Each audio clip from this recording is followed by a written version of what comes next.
Bismillahirrahmanirrahim. Wang neraskeun deui hanca ngalogat kitab Safinatun Najah.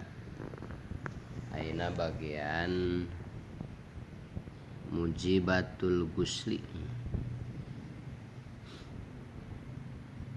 Paslun ari ieu teh hiji pamisah antara nu atos sareng nu teu acan. Mujibatul Gusli ari pirang-pirang perkara nu matak ngawajibkeun kana adus. Sitatun eta aya genep. Ilajul hasapati tegasna kahiji sabab asupna hasapah tungtung dakar. Bil farji dina jero farji dina liang.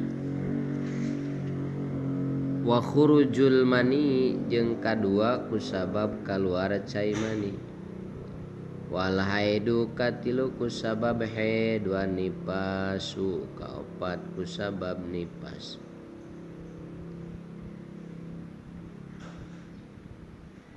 Wa huwa wiladatu kalima kusabab ngajuru. Wal mautu jeung kagenep kusabab maot.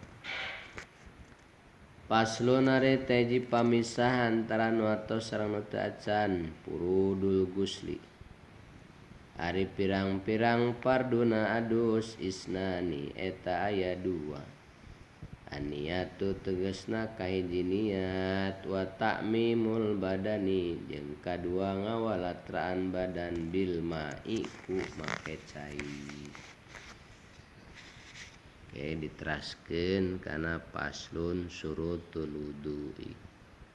Alhamdulillah. Mangga ngararaos sadayana ngaraos.